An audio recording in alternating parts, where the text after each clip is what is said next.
Good morning, friends. Welcome back to my YouTube channel Medical Classes by Dr. Srinidhi Kumar Acharya. Please don't forget to subscribe to my channel and also please give the valuable comments. You can also visit the playlist. In the playlist, I have provided almost all the topics in a very systematic order. I hope this will be very convenient for you for the continuous study. My dear friends, today we will discuss one of the very important clinical topic which is related to the pediatric practice. So that is importance of the head size in pediatric practice. Now we know that when we are looking into the pediatric clinical examination, head size of the baby or the infant or the toddler, it makes a very important clue. Now usually decreased head size is called as microcephaly, whereas increased head size than the normal, it is called as macrocephaly. Today we will look into such clinical importance of this microcephaly and macrocephaly and also its common differential diagnosis, so that by looking at the head size or head circumference of the child or the baby or the infant, we can diagnose so many important disorders before the manifestation of the actual symptoms.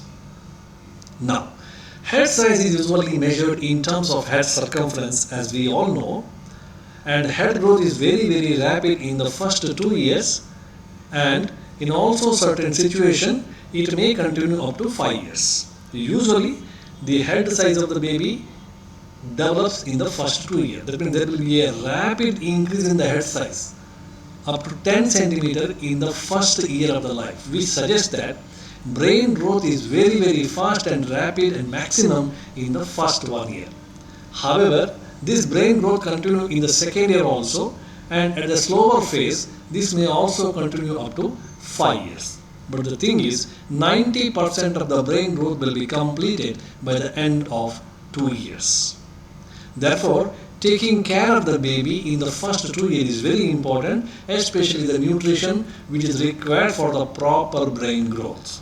Therefore, always we say breast milk is the best milk and breast milk is best for the brain, because whatever the raw materials which is required, nutrients which is required, proteins which is required, lipoproteins etc. which is required to the proper brain growth is available in the breast milk.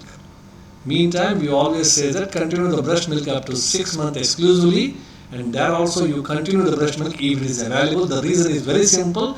Up to 2 years the brain growth is very maximum. Give such a food which is rich in those materials which is conducive to or important for the brain. Therefore, Ayurveda says Kshiranadha period up to 2 years. That means if breast milk is available, Kshira, mother's milk should be given at least 1 or 2 times per day, because it is very good for the brain growth.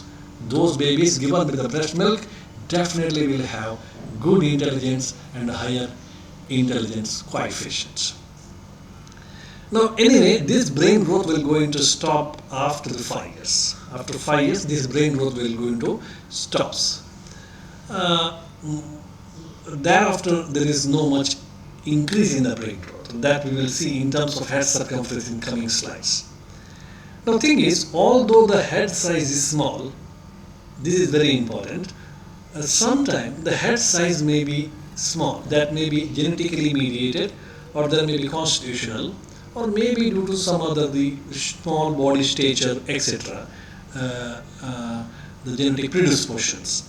So although the head size is small, it does not always suggest that brain function is also get affected. This is not true. Many times, constitutionally or genetically, that particular child is having small head size, but it does not suggest that head size is very small and the brain function is definitely get affected. It is not like that. Size and function are different. But if any triggering factor or causative factor is existing, and then the baby is also having the small head size, then clinically it is important. Clinically it is important.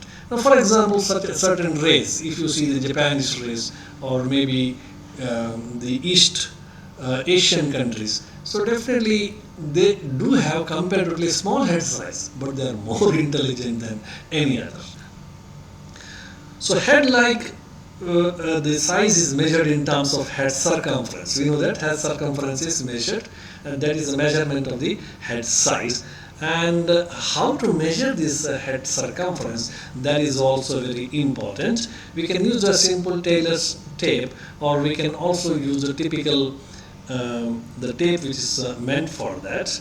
And we have to select the maximum portion of the protuberance area of the brain. Now, posteriorly, if you are looking, the occipital, your tape should pass through the occipital protuberance, that is the most widest area. Anteriorly, it is just below the glabella, okay, superciliary line, that ridge is that, so there it has to come in the frontal bone, okay. So posteriorly, it is occipital protuberance, and anteriorly it is just below the glabella, or just below the ear or eye, whatever you say. It is in the frontal bone. Therefore, this head circumference is also called as occipitofrontal diameter. Okay, but it is also called as occipitofrontal circumference. Now, this head circumference is around 35 centimeter at the time of the birth. If you are dealing with a normal AGA baby, appropriate to gestational age baby, with the normal birth weight, so then it's about 35 centimeter at the time of the birth. And interestingly, it increases by 10 centimeter in the first year. So at the end of the first year, the head circumference is about 35 to 45 centimeter. 10 centimeter is increased. Again, it very clearly suggests the rapid growth of the brain in the first year of life. Okay, there's a very rapid growth of the brain. Therefore, we have to be very careful so that there should not be any nutrient deficiency during this time, especially one which is required for the growth of the brain.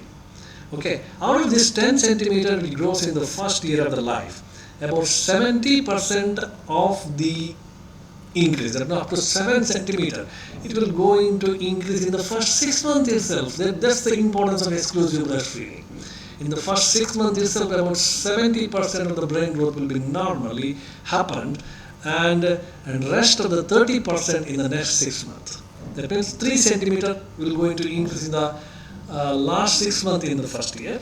In the first 6 months itself, after birth, the head circumference out of 10 centimeter in the first year, about 7 centimeter will be achieved.